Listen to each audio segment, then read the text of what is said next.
Si vous me suivez sur Instagram, vous avez vu qu'il y a pile un mois, j'étais à l'hippodrome de Longchamp pour le lancement mondial d'un téléphone pas comme les autres, le Honor 200 Pro. Ce téléphone est sorti il y a quelques jours, mais Honor a eu la gentillesse de me le prêter pour un test non sponsorisé. Ça fait donc 10 jours que je l'utilise au quotidien comme mon téléphone principal. Entre promesses du lancement et réalité du terrain, si vous vous posez la question de l'achat de cet Honor 200 Pro, vous êtes au bon endroit. Lors de cet événement, entre les influenceuses beauté, le champagne et les petits fours, ce Honor 200 Pro a réellement su m'interpeller. Il faut déjà avouer que ce téléphone ne laisse clairement pas indifférent sur le volet du design. Il est bien fini, respire la qualité en main, le premium, son module photo en impose et son écran incurvé annonce la couleur. Oui, on est sur un téléphone qui a de la valeur. Mais ce qui m'a le plus impressionné, c'est pas ça. Et d'ailleurs, ce téléphone ne vient pas ici imposer une technologie révolutionnaire, il ne vient pas non plus fracasser les prix. Non, ce qui m'a vraiment impressionné avec ce Honor 200 Pro, c'est que à lui seul, il vient ressusciter une gamme de produits disparus depuis plusieurs années, les hauts de gamme. Et là, vous devez me prendre pour un fou parce qu'au quotidien, j'en teste des téléphones très chers. Et c'est vrai, entre le S24 Ultra, les derniers iPhones, le Pixel 8 Pro, à chaque fois, c'est des téléphones à plus de 1000 € et qui sont une véritable démonstration technologique.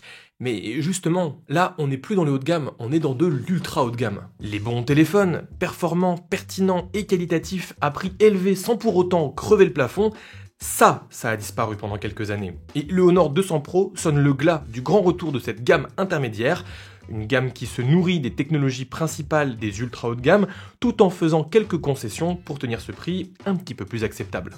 Et d'ailleurs, dans cette optique, le 200 Pro s'inspire énormément du Magic 6 Pro, sorti il y a 5 mois. Le meilleur indicateur de cette nouvelle gamme, c'est la création par Qualcomm d'une nouvelle espèce de processeur avec le Snapdragon 8S Gen 3 qui est placé à bord de ce Honor 200 Pro. Et oui, ici c'est le S qui a toute son importance car il signifie qu'on est sur un processeur bien différent.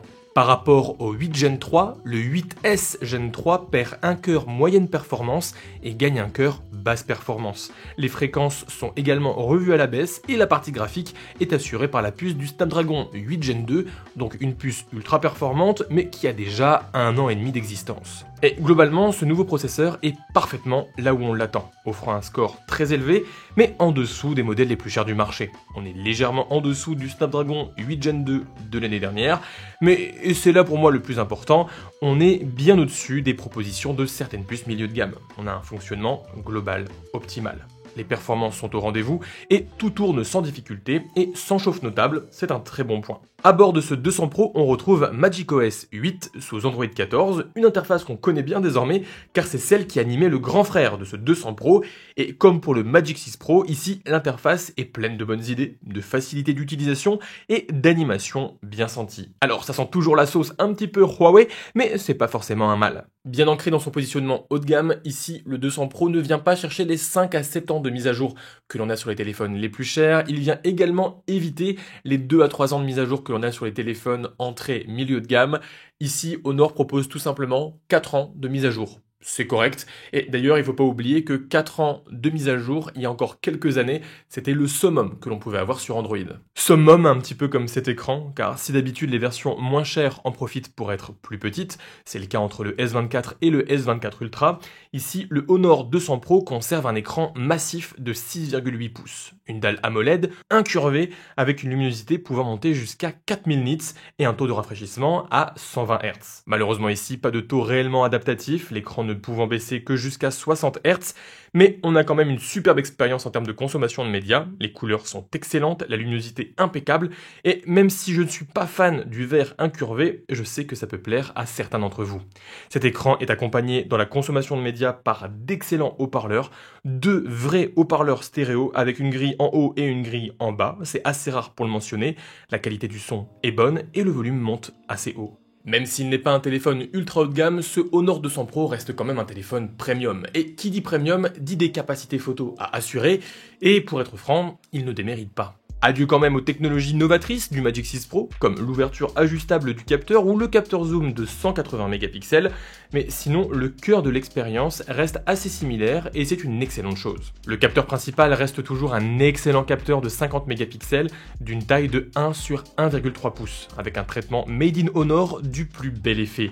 J'en viens même à préférer les photos de ce Honor comparées aux photos du S24 Ultra. J'ai emmené ce Honor 200 Pro avec moi lors du concert de Marc Rébillet et il m'a ultra impressionné durant l'intégralité du show. Vous l'avez vu sur mon Instagram, mais la qualité est juste sidérante et j'ai eu de nombreuses personnes qui m'ont complimenté pendant le concert pour la qualité des clichés. Basse luminosité, gestion du bruit, de la plage dynamique, j'ai clairement été conquis. Même le zoom, qui va optiquement jusqu'à x2,5, peut être poussé jusqu'à x5 sans trop de sacrifices, et c'est un excellent point. La marque met également en avant une collaboration avec la maison Harcourt pour réaliser des portraits comme un pro. Alors j'ai testé un petit peu, mais j'ai eu un peu de mal à vraiment être ultra emballé. Un autre téléphone en mode portrait avec quelques retouches rapides sur Google Photos arriverait à peu près au même résultat. J'ai l'impression que ça fait quand même beaucoup de bruit pour pas grand chose. En selfie, c'est pareil, un bon capteur principal avec un grand champ de vision, mais dans cette pilule, on voit un deuxième capteur. Et ce Honor 200 Pro est en fait rattrapé par de vieux démons, ceux des téléphones abordables. Vous savez, cette mauvaise manie d'ajouter des capteurs photos clairement discutables. Et bah là, on est pile dedans. On a un second capteur en façade de 2 mégapixels juste pour des données de profondeur. Ça sert à rien, ça prend de la place. Ouais, on est content, on est joie. Tout ça pour ressembler à un iPhone? Non. Enfin, j'espère. En vidéo, le Honor 200 Pro assure bien sa partition. On a beaucoup de détails, on a un excellent rendu et un bitrate qui est pas dégueu. On a de la 4K à 60 fps sur le capteur principal et sur le zoom, ça c'est cool, mais pas sur l'ultra grand angle, donc ça c'est dommage. Et surtout, je remarque qu'en supprimant son autofocus laser, le Honor 200 Pro gagne à côté quelques difficultés à faire la mise au point, et ça c'est un détail qu'il va falloir surveiller. Niveau autonomie, le Honor 200 Pro ne fait malheureusement pas d'étincelles, malgré sa batterie de 5200 mAh. À côté, l'écran non adaptatif avec une belle luminosité et ce processeur ultra puissant apporte une bonne autonomie, mais sans pour autant crever le plafond. Comptez une bonne journée, mais clairement pas plus. Dommage, mais on pourra quand même se rabattre sur une recharge ultra rapide à 100 watts en filaire et 66 watts en sans fil, de quoi recharger le téléphone à 75% en 30 minutes, et ça, c'est vraiment un très bon score. Bon, en conclusion, ce Honor 200 Pro est un téléphone ultra intriguant. On est ici sur le symbole du retour en force des téléphones haut de gamme, des téléphones qui sont bons partout, sans réel défaut, avec juste les bonnes concessions nécessaires pour avoir un prix un petit peu plus doux. Clairement, je pense que pour la majorité des personnes, on n'en demande pas plus. Et même si je dis plus doux, le téléphone est quand même proposé à 800 € en prix de sortie, mais il ne faut pas oublier que l'on a aussi de super offres de précommande qui viennent quasiment faire tomber le prix du téléphone à 400 voire 300 € dans certains cas.